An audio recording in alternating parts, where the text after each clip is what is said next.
Sign it. Today. Right here. Not without an independent audit. You think you have that kind of leverage right now? You're gonna torch everything Dad built over your stubbornness. I'm not the one doing the torching.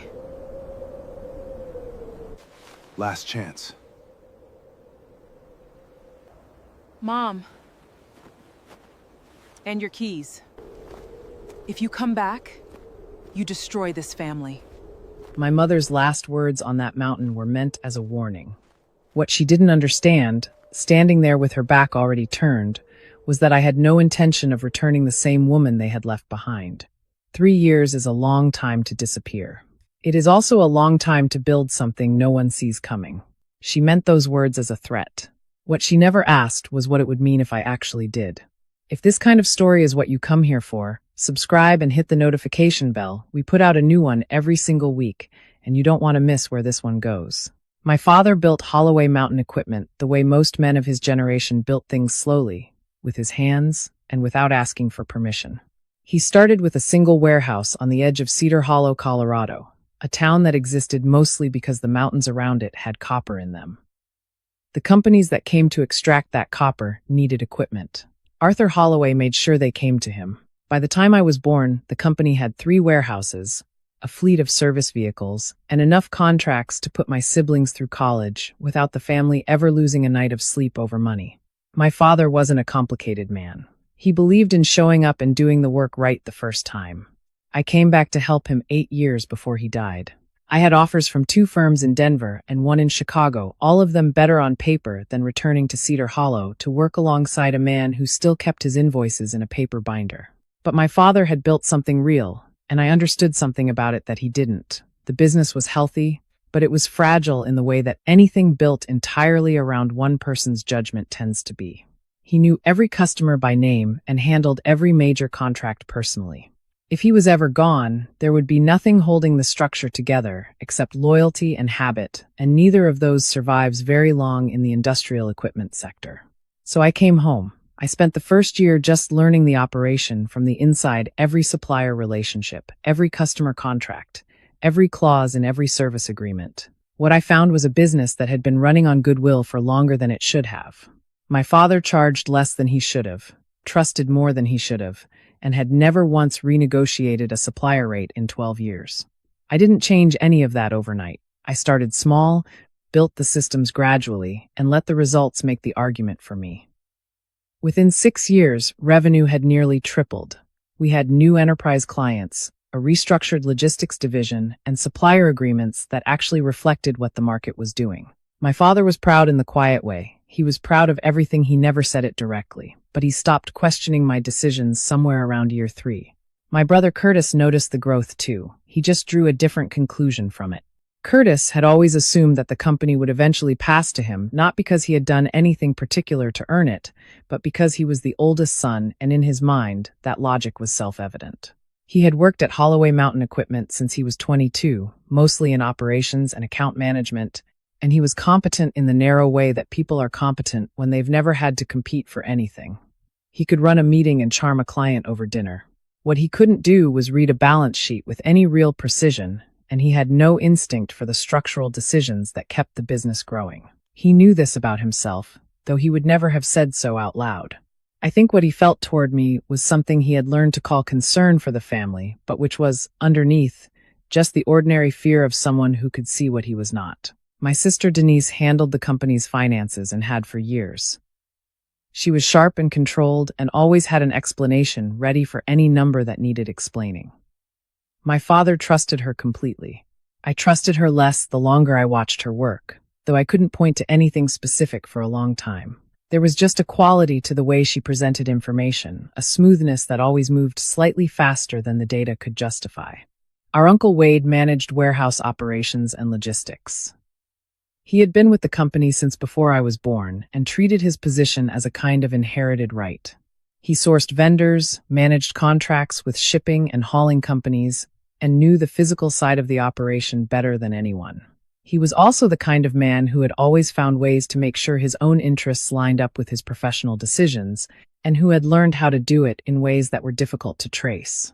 When my father died, a heart attack, fast, no warning, I was in the middle of negotiating a new service agreement with one of our largest mining clients. Curtis called me, and I drove 3 hours back to Cedar Hollow, and by the time the funeral was arranged, the dynamics of the company had already shifted in ways I hadn't fully registered yet. My mother, Marlene, became the ceremonial head of the family and assumed a board position that was largely honorific, but that she treated as absolute authority. Curtis stepped into the operational leadership role as though he had always been standing in that spot waiting. And I kept doing the work, the client relationships, the strategic contracts, the supplier negotiations, because the work still needed to be done and I was still the one who knew how to do it. For 2 years after my father's death, I told myself that the discomfort I felt was just grief taking a strange shape. I told myself the reason Curtis's decisions didn't make sense was that he was still learning. I told myself the reason Denise's numbers sometimes required 3 separate conversations to fully understand was that she had a different communication style. I was wrong on all of it, and the thing about being wrong in that particular way is that you resist the evidence longer than you should, because the alternative is understanding that people you grew up with have been doing something you cannot forgive. The discovery happened the way most real discoveries happen, not in one sudden moment, but in a sequence of small moments that eventually stopped allowing for innocent explanations. I was preparing a report for a potential new client who wanted a detailed picture of our financial position, and something in the vendor payment records didn't line up with what I knew about our operating costs. The discrepancy was not dramatic, the kind of gap that could be explained by a timing difference or a billing cycle. But I had been working with these numbers long enough to know that this particular gap didn't have an innocent explanation, so I kept pulling threads. What I found, over the course of about 3 weeks, was that Holloway Mountain Equipment was carrying debt significantly larger than anything reflected in the internal reports I had access to. Several of our largest vendor payments were going to companies that, when I traced the registration documents, had direct connections to Wade. The billing rates those vendors charged us were well above market.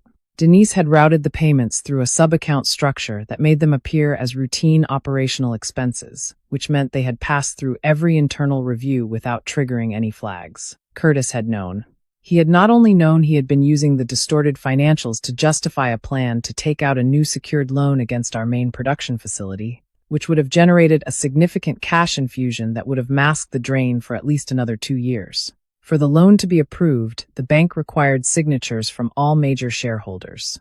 My father had left me a meaningful stake in the company. That meant they needed me. Curtis called a family meeting. He presented the loan as a necessary strategic move, an opportunity to expand, to modernize, to secure the company's future. Denise had prepared materials that made the financial picture look manageable.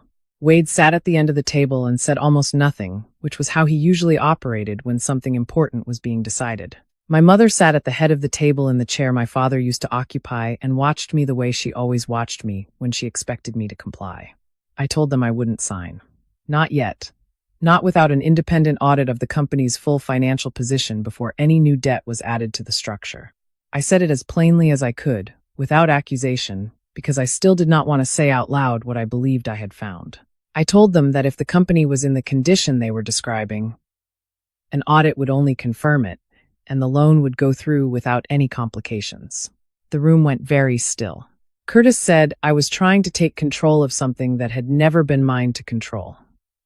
He said it with the specific tone of someone who has been preparing that sentence for longer than the current conversation. Denise looked at me the way she always looked at me when she believed I was being deliberately difficult, a tight, careful expression that communicated disappointment without exposing anything underneath it. My mother said what she always said when she needed the family to close ranks. She said family protects family. She said it as though it were a fact of nature rather than a choice, as though she had not noticed, or not cared, that protection was only flowing in one direction. And I said, for the first time in my life, clearly, in that room, with all of them watching, that protecting family did not mean helping family steal. The silence after that was different from the silence before it. I had named the thing, and once it was named, we all understood that nothing that had been possible before that sentence was possible anymore. The invitation to Pineglass Mountains came from my mother, 2 weeks later. She presented it as she had always presented the annual winter trip as a family tradition, a gesture toward the memory of my father. Arthur Holloway had taken us to those mountains every winter when we were children. He loved the particular quality of silence you could find above the tree line, where the wind came through and you could hear exactly nothing made by human hands. He had scattered his own father's ashes somewhere near Frostline Pass, and he had told us once that he would want something similar for himself. We had done that after his funeral, made the trip, stood at the overlook, let the ashes go. Marlene said she wanted us to go back this year. She said she wanted the family to find its way back to each other before the anniversary of his death. I did not want to go. I went anyway, because I still believed in some version of the family that trip was supposed to represent, and because I thought perhaps the distance from the office and the legal pressure might allow for a conversation that wasn't possible in Cedar Hollow. I was wrong about that too. We drove up on a Friday morning and stayed at the old family cabin near Frostline Pass, a structure my father had maintained with the same quiet insistence he brought to everything not beautiful, but solid, built to last. The first day was civil. We cooked together, avoided the subjects that mattered, and spoke in the careful register of people who have agreed, without discussion, to pretend. By Saturday morning, the pretense had run its course. Curtis brought the loan documents on the hike. We were moving up the trail toward the overlook where my father's ashes had been scattered, the same path we had walked 2 years before, the same cold and the same thin air, when Curtis stopped and took the folder from his pack. He held it out to me. He told me this was the last opportunity to handle this cleanly, before it became something none of us could control. He said it with the particular patience of someone who has already decided what happens next. I said no.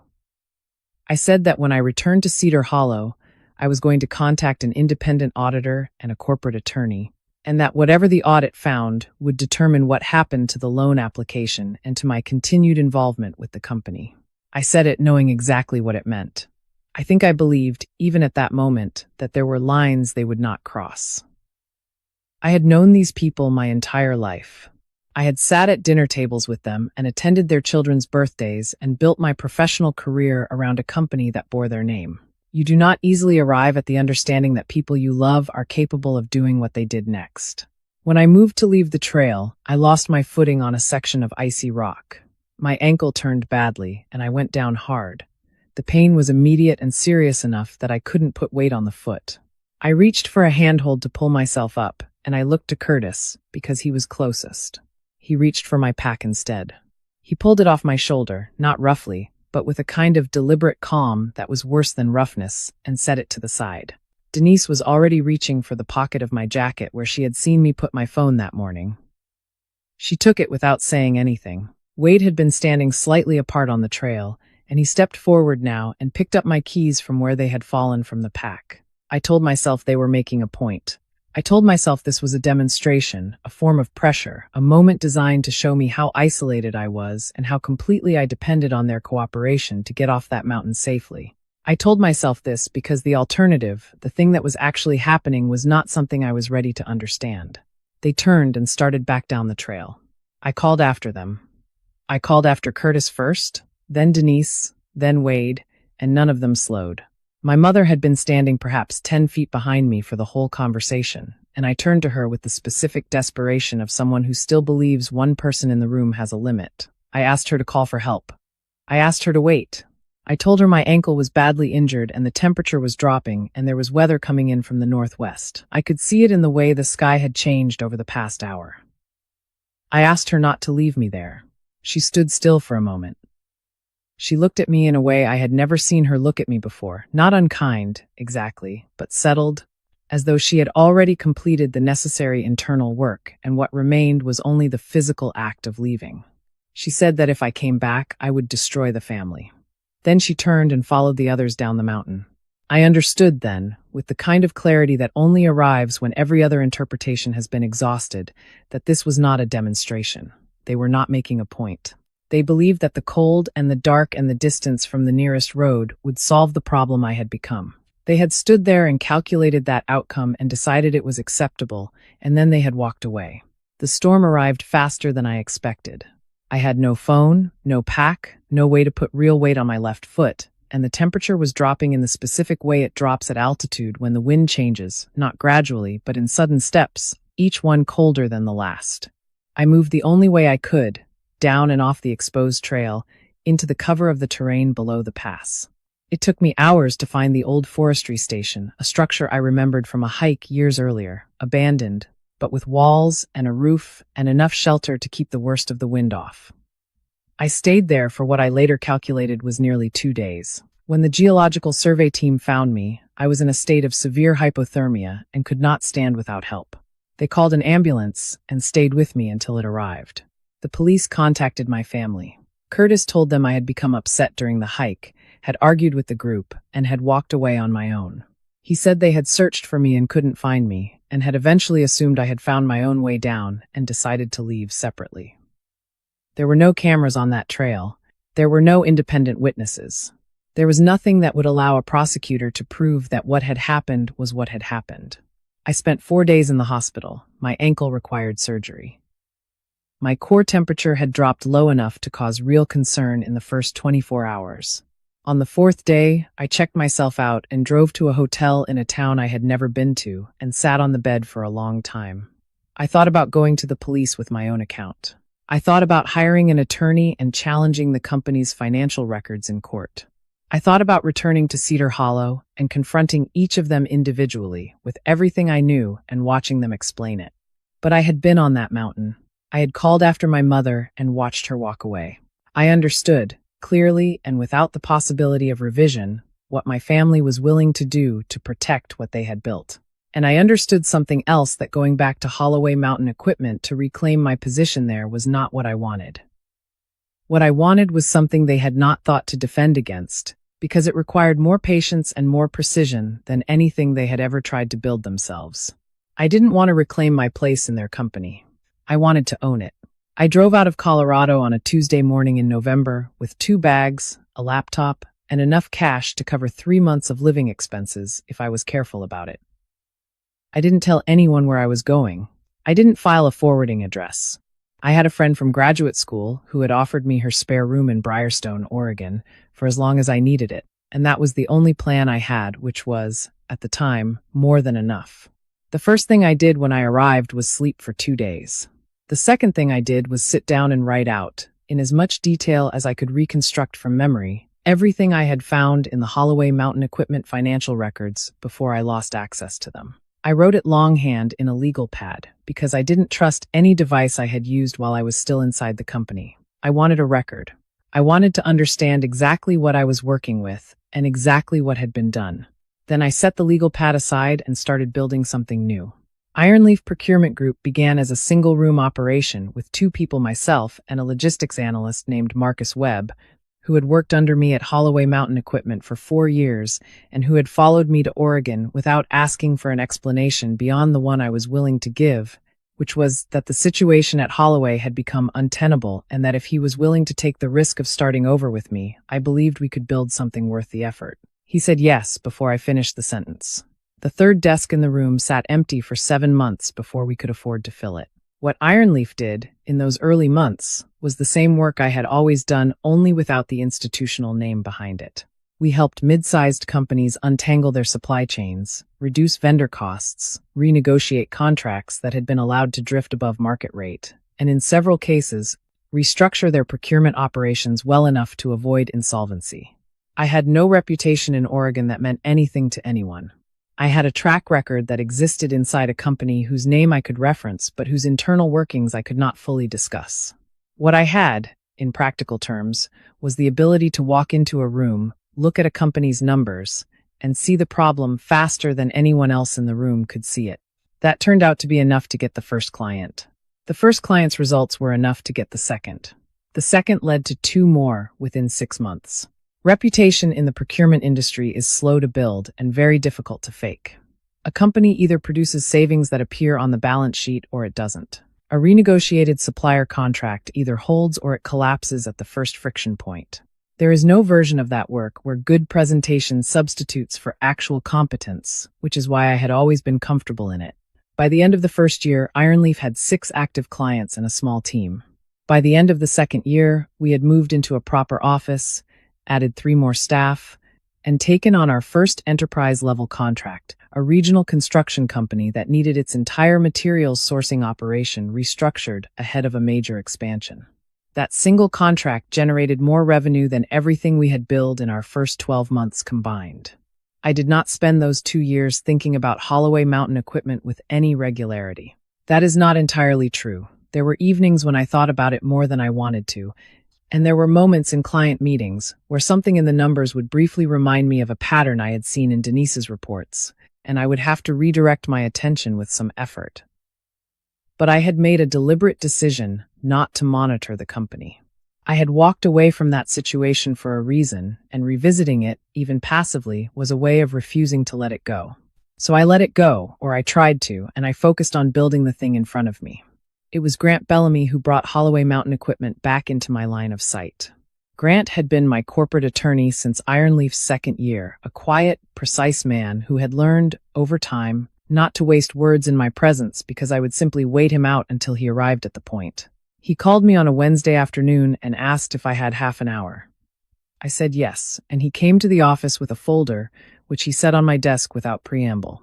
He explained that a regional commercial bank was actively seeking buyers for a distressed debt position, a substantial secured loan that had gone into technical default because the borrowing company had violated multiple covenant terms over the preceding 18 months. The company was Holloway Mountain Equipment. The loan was secured against the main production facility in Cedar Hollow.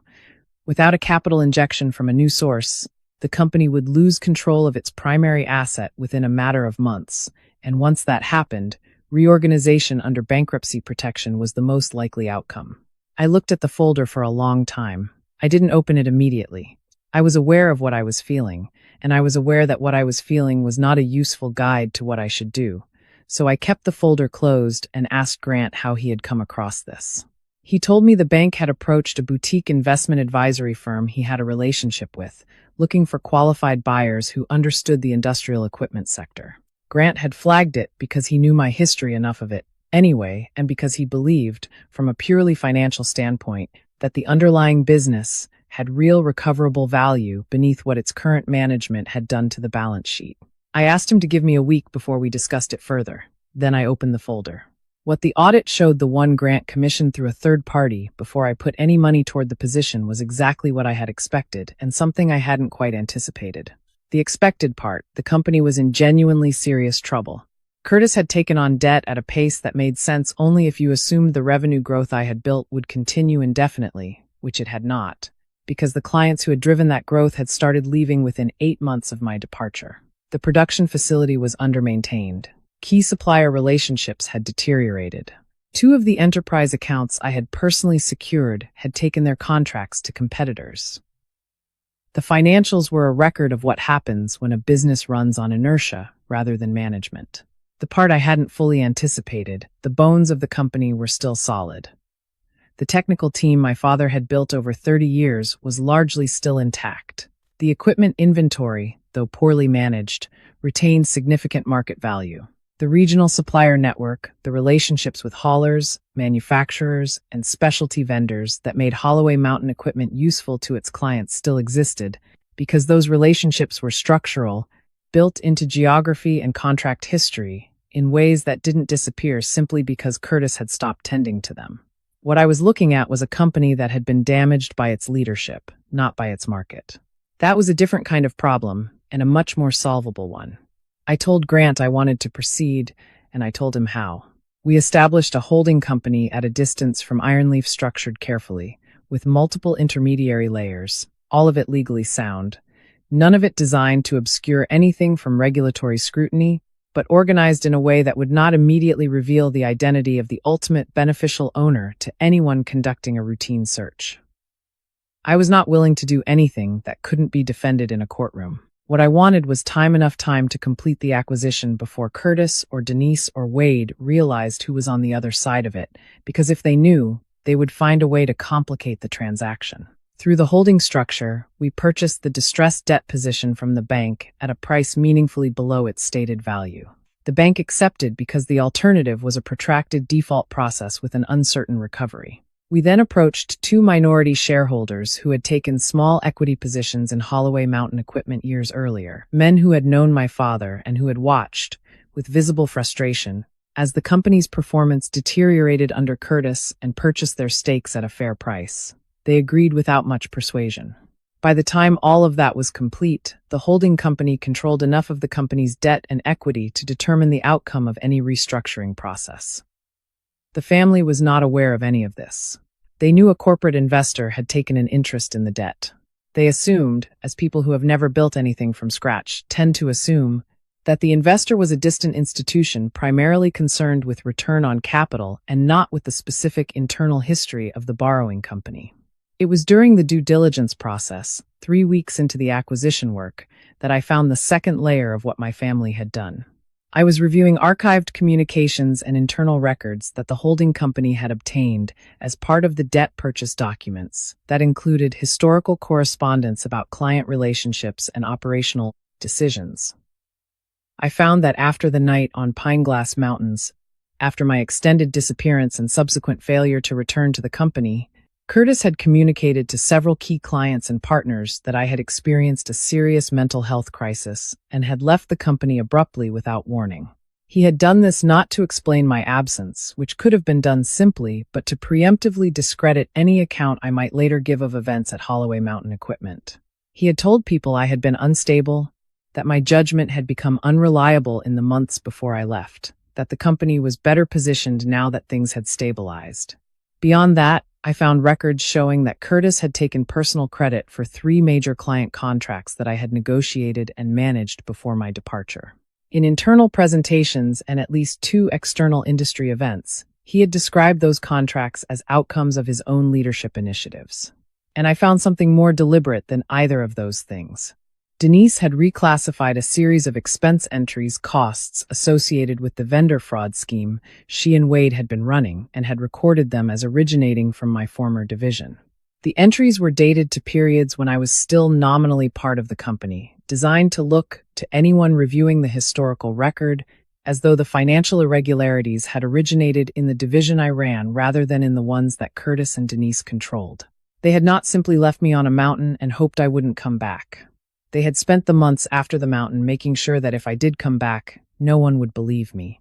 I read through those documents in my office on a Saturday evening when everyone else had left for the day. I sat with that information long enough to understand it fully, and then I went home and cooked dinner and watched something forgettable on television and made myself sleep. I had learned, over the previous 2 years, that the decisions made in the acute period of feeling something were almost always worse than the decisions made after the feeling had been acknowledged and set aside.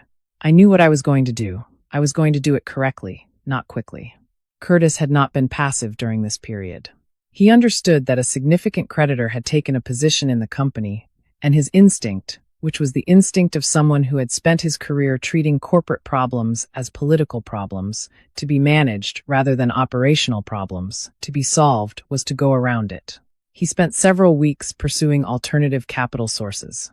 He had conversations with 3 private lenders and at least 1 regional investment group. None of them moved forward after conducting their own preliminary review of the company's financial position. Denise made adjustments to several financial reports during this period, softening some of the more alarming indicators to make the company appear more creditworthy than it was. Wade, whose primary concern had shifted from revenue extraction to self-protection, began trying to move contractual relationships and vendor agreements out of the main corporate entity and into subsidiary structures, a maneuver that, if completed, would have stripped recoverable value from the asset before any change of ownership could capture it. Grant flagged Wade's activity as soon as the pattern became clear. We had been monitoring the company's structural changes as part of the ongoing due diligence, and what Wade was attempting was visible in the filing records. Grant moved to block the transfers through the mechanisms available to a secured creditor, and because the holding company's legal position was strong, the challenges succeeded. Most of what Wade attempted to move stayed put. Then, late on a Thursday night, Grant called. His voice was controlled in the way it gets when he is managing something he doesn't want to escalate unnecessarily. He told me that in the course of reviewing the holding company's ownership chain, a review that Wade's attorney had apparently initiated, looking for grounds to challenge the creditor's standing, a connection had surfaced. one of the early investors in the holding entity, a position taken on during the initial capitalization phase before all the intermediary structures were fully in place, was held in trust by a business contact whose name appeared elsewhere in the Holloway Mountain equipment vendor records. The connection was indirect and would require real investigative effort to follow to its conclusion. But if Wade's attorney was already looking, and if they found it before the transaction closed, they could potentially use it to seek a delay, and a delay, at this stage, was all they needed to find the alternative capital that had so far eluded them. I had less than 12 hours before the transfer documents were scheduled for final execution. Grant told me this in the same steady voice he used to tell me everything, and I understood from the steadiness that he had already identified the path forward. He just needed my authorization to move quickly. I gave it. We worked through the night, Grant and his team and me, unwinding the connection that had emerged, restructuring the affected portion of the holding entity's ownership in a way that was both legally clean and procedurally invisible to anyone reviewing the chain from the outside. By 6 a.m, the exposure had been closed. By 8, Grant was in his car driving to Cedar Hollow. At 9 that morning, in the Holloway Mountain Equipment boardroom, Curtis and Denise and Wade and my mother signed the restructuring agreement. Under its terms, the holding company and through it, Iron Leaf and its principals received 72% ownership of Holloway Mountain Equipment in exchange for retiring the majority of the company's outstanding debt and providing the working capital necessary to stabilize operations. Curtis objected loudly and repeatedly throughout the signing process. My mother told him, in her flat and certain way, that there was no other option. He signed. They all signed. When the last signature was complete, Curtis looked at Grant across the table and asked when he would finally get to meet the new owner. Grant gathered the executed documents into his case, checked the time, and said that the new owner would be available tomorrow morning in this boardroom at 9 o'clock. Curtis nodded as though that timeline made sense, as though it was a courtesy being extended to him rather than the last hour of something he had not yet understood was already over. Then Grant left, and the family sat with what they had agreed to, and none of them knew yet what was walking through the door in the morning. I drove to a hotel in Cedar Hollow that night and sat in the room for a while. I thought about my father. I thought about the overlook at Frostline Pass where we had scattered his ashes, and about the compass he had carried on every trip into those mountains, a simple brass instrument, worn smooth on the edges from decades of handling, that I had kept in a small wooden box on my desk in Briarstone for 3 years. I had carried it out of the mountains in my jacket pocket on the night the geological team found me, and I had kept it the way you keep something that represents a question you haven't finished answering yet. My father had taught me to use a compass by teaching me that its only function was to show you true north, regardless of where you were standing or how disoriented you felt, that it didn't care about your circumstances, only about direction. I had needed that in the years between. I thought I would need it again tomorrow. Then I turned off the light and went to sleep. I arrived at the Holloway Mountain Equipment Building at 8:45 the following morning. I sat in the parking lot for a few minutes, not from hesitation, but from the simple desire to look at the building before I walked into it. I had not been back to Cedar Hollow since the hospital. The building looked exactly as I remembered, the same industrial gray facade, the same company name in raised metal lettering above the entrance, the same row of service vehicles along the east fence that my father had purchased one by one over 20 years. The facility was still functional, still occupied, still running in some attenuated version of the way it had always run. From the outside, you could not tell how close to the edge it was. Grant was waiting for me at the entrance. He had driven up the previous evening and stayed nearby, and he was carrying his case and wearing the expression he wore when he understood the weight of a moment and had decided the most useful thing he could do was be composed. We walked in together. The receptionist at the front desk looked up, recognized Grant, and started to offer the standard greeting before she saw me, and whatever she saw in my face, or perhaps just the fact of my presence after 3 years, stopped her mid-sentence. I smiled at her. We walked past the reception desk toward the boardroom at the end of the main corridor. The door was closed. Through the glass panel beside it, I could see them seated around the table, Curtis at the head, Denise to his left, Wade at the far end, my mother positioned to Curtis's right in the way she always positioned herself, close enough to the center of things to feel authoritative without technically being in charge. There were others in the room as well, Two of the company's senior managers, the bank's representative who had overseen the restructuring agreement, and a corporate attorney I didn't recognize who must have been someone Curtis had retained recently. They were all talking in the low, constrained way that people talk when they are waiting for something they believe they can manage. Grant opened the door and walked in first. The conversation at the table went quiet. Every face turned toward the door in the expectation of seeing a stranger, a corporate representative from somewhere distant, someone who would speak in the language of return on investment and who would ultimately be negotiated with in the ways Curtis had always negotiated. I walked in behind Grant, and I watched the moment of recognition move across the room in sequence. Curtis's expression went through something, some brief internal rearrangement, before it arrived at the stillness that I recognized as the precursor to something loud. Denise's pen hit the table before she registered that she had dropped it. Wade's face did what Wade's face always did when something went wrong. It went carefully blank. My mother stood up from her chair, which was not something she typically did for anyone, and the fact that she did it involuntarily told me everything I needed to know about the state she was in. I walked to the head of the table. Curtis was still in the chair there, and he did not move immediately. I think he was waiting for some instinct to tell him what the correct response was, and the instinct wasn't arriving fast enough. I stood at the end of the table and looked at him. After a moment, he pushed back from the chair and stood. I sat down. Curtis said, in a voice that was doing its best to sound controlled, "What are you doing here?"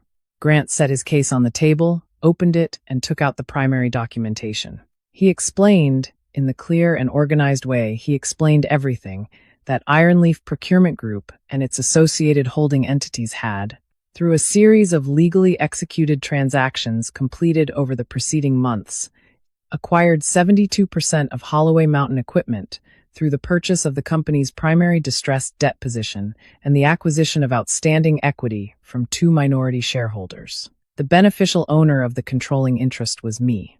Effective immediately, I held operational authority over the company as its majority owner, superseding the existing management structure for all material decisions. The room received this information differently depending on where you were sitting. The bank representative showed no reaction because none of this was new to him. The two senior managers exchanged a look that was mostly confusion and some amount of relief, which I found instructive. Curtis said something about conspiracy, about theft, about what his father would have thought. He strung the words together quickly, the way people do when the words are less important than the act of filling silence. Denise said nothing at all. Wade had his arms crossed and his eyes on the table, and I understood from his posture that he had spent the previous several weeks calculating the odds of exactly this scenario and had concluded it was possible, which was why he had tried to move those contracts. He had been right about the possibility, and wrong about his ability to prevent it. I let Grant finish presenting the documentation before I said anything. When he was done, I looked around the table, not at Curtis specifically, but at all of them, and I told the senior managers that nothing about the company's operations would change that morning. I told them that their teams should proceed with normal work schedules, that no personnel decisions beyond those being announced today would be made without appropriate notice and process, and that my first priority was stabilizing the company's operations, not disrupting them. Then I told them, and the bank representative, that they were free to leave. The room contracted to the people who remained, my family, Grant, and me. Curtis's removal from the CEO role was effective immediately. As stipulated in the restructuring agreement he had signed the previous day, signed without fully processing what it meant because he had not yet known who was on the other side. Denise was suspended from her position as Chief Financial Officer pending a comprehensive legal audit of the company's financial records going back 5 years. Wade was barred from accessing the company's financial systems, vendor accounts, and supplier contracts until the same audit was complete and its findings assessed. My mother retained her nominal board position, but held insufficient voting shares to influence any strategic decision without my consent. Curtis told me I had stolen the company. He said this with the specific conviction of someone who has arrived at a framing they find genuinely satisfying, as though the elegance of the accusation made it true. I told him I had purchased a controlling interest in a company that its own leadership had driven to the brink of insolvency, through a series of transactions that were legal, documented, and transparent to every regulatory authority with jurisdiction over them. I told him that if he wanted to contest the ownership structure in court, he was entitled to do so, and that Grant would provide his attorney with all relevant documentation.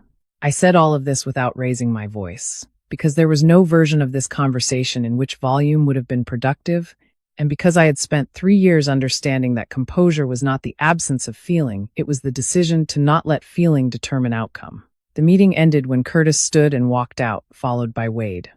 Denise left without looking at me. My mother remained at the table after the others had gone, her hands folded in front of her, looking at the surface of the table rather than at me. Grant collected his documents, told me he would be in the conference room down the hall, and left us alone. My mother spoke first. She told me she had not planned what happened on the mountain.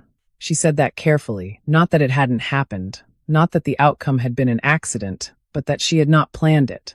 What she meant, though she did not say it this way, was that she had arrived at that moment by a series of smaller decisions that each seemed manageable at the time. The decision to allow Curtis to handle my objections to the loan, the decision to accompany them on the hike when she must have understood on some level what Curtis intended, and the decision, standing on that trail, to say what she said and walk away. She had not planned it. She had permitted it, which was a different kind of responsibility, and in some ways a more deliberate one, because permission requires a moment of awareness that pure planning does not. She said that she had been trying to save what my father had built. I told her what I had come to understand as true, that my father had built a company, that she had sacrificed her daughter to protect the people who were destroying it. I said it without anger, because I had run out of anger somewhere in the second year after the mountain. What remained was something quieter, not forgiveness, exactly, but an accurate understanding of what had happened and why, which is a different thing from forgiveness and, I think, more durable. She asked me not to pursue the family further.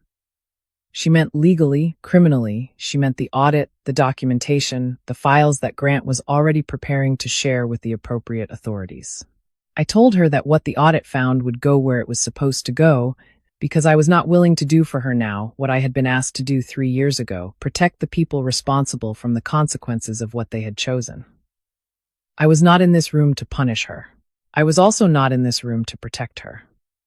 I was in this room because the company was mine, and the conversation was one that needed to happen before I could move forward cleanly. She looked at me then directly, for the first time since I had walked into the building. There was something in her expression that I had not seen there before. I could not name it precisely, but it was the expression of someone who has come to the end of a version of themselves and does not yet know what comes after. I reached into my bag and took out the small wooden box I had carried from Briarstone. Inside was my father's compass, a simple instrument, brass casing, worn smooth on the edges from decades of handling, with the needle still perfectly calibrated, because he had always maintained the things he valued. I had carried it out of the mountains in my jacket pocket on the night the geological team found me, and I had kept it for 3 years the way you keep something that represents a question you haven't finished answering yet. I set the box on the table in front of my mother and opened it. I told her that my father had taught me something with that compass, on those same mountains, when I was young enough to think that being lost was a catastrophe rather than a condition with a solution. He had told me that when you don't know where you are, the compass doesn't care about your situation, it only points to true north, and from there you can figure out the rest. What I had taken from it, over years, was something larger. That direction is something you find yourself, and that the people you follow are only as reliable as the choices they actually make when it matters. I said, when you're lost, you don't keep following the people who led you the wrong way. You find your own direction. Then I left the room. The audit that followed took 11 weeks and confirmed what the records had already suggested, that the problems ran deeper than any one person's decisions, and that the documentation was sufficient for the relevant legal authorities to proceed as they saw fit. I submitted everything and stepped back from that part of the process entirely. It was no longer mine to manage. What I focused on instead was the company. I spoke to the employees 2 days after the acquisition closed. Roughly 120 people gathered in the main assembly area, most of whom had spent the preceding year working under conditions of increasing uncertainty. I did not give a speech about vision or the journey ahead. I told them the truth about what I had found, in terms that were honest, without being more detailed than necessary. I told them that the problems the company faced were not the result of the work they had done. The problems were the result of decisions made above them, by people who had been removed. And I told them the thing I most wanted them to understand. You were never the problem. One of the floor's supervisors, a man who had been with the company since my father's era, whose name I had known since I was a teenager, started clapping when I finished. It wasn't dramatic. It was the kind of acknowledgement that people offer when they recognize something genuine, and it spread across the room in a way I found, despite everything, difficult to receive without feeling it. Marcus Webb flew in from Briarstone the following week to help stabilize Ironleaf's Oregon operations remotely, while I remained in Cedar Hollow through the transition period. He managed the Briarstone side with the same steadiness he had brought to everything since the beginning, and having him hold that part of the operation together gave me the freedom to focus entirely on what needed rebuilding here. The people who had built this company deserved that kind of attention. Curtis lost the CEO role and, within the year, faced personal liability exposure that his attorney was still managing when I stopped following the proceedings. Denise reached a settlement agreement that I was not party to. Wade's vendor contracts were terminated, and the investigation into his activities proceeded through channels that were no longer my responsibility to manage. My mother retained her nominal board position, which in practical terms meant nothing, and I did not see her in a professional setting again. 1 year after the acquisition closed, the company returned to profitability, not dramatically, not in ways that generated industry coverage, but quietly, in the way that real financial health tends to arrive when the structural problems have been addressed and the work is allowed to produce results. Grant and I made the decision to rename the company. We called it Ironleaf Mountain Industries, a name that connected the work to the geography and to the business I had built in Oregon, without requiring any explanation that referenced the name Holloway or the history attached to it. My father's name was not on the new sign. His values, the ones I had actually seen him practice, the ones I had tried to carry through everything that followed those, were in the structure of the company itself, in the way we treated suppliers and kept commitments and made decisions that would hold up under examination. That seemed like a more accurate form of inheritance than a name on a building. In the autumn of the year after the company turned profitable, I drove back to Pine Glass Mountains. I went alone, on a clear day when the weather was stable and the forecast was certain, and I took the trail up to Frostline Pass, the same trail, the same overlook. I stood at the place where I had fallen and called after people who had already decided to leave. The mountains looked the same. The view from the overlook was the same spread of high-altitude terrain that held its own silence in the specific way altitude does, where the wind moves but nothing beneath it responds. I stayed for a long time. 3 years earlier, I had lain in the snow on this mountain and understood what my family was capable of. Standing here now, I understood something else, that the worst thing they had done was not leave me here. The worst thing was that they had believed, with complete confidence, that I would not survive it. And the reason that was the worst thing, the reason it still mattered, standing here in the clean autumn cold, was that their confidence had been the one thing that showed me, precisely and without ambiguity, who I actually was. Not who they thought I was. Not who I had tried to be for their benefit. Who I was when there was nothing left but the choice of whether to keep moving or stop. I had kept moving. I had built something they couldn't take from me. And then I had gone back and bought the thing they thought they were protecting, and none of it had required me to become someone I wasn't. I turned away from the overlook and started back down the mountain. The trail was clear. I knew exactly where I was going. There is something I want to leave you with before this story ends. The people who try to diminish you, who take your phone, your keys, your place at the table, your name in the record, they are counting on one thing, that you will stay gone. They are counting on the cold to do what they started. What Nia understood at the bottom of that mountain was that the most powerful response was not revenge. It was return on her own terms, built by her own hands, in her own time. If that kind of story means something to you, you already know why. Subscribe to this channel and share this with someone who needs to hear it today, because sometimes the most important thing one person can do for another is remind them, you are not finished yet.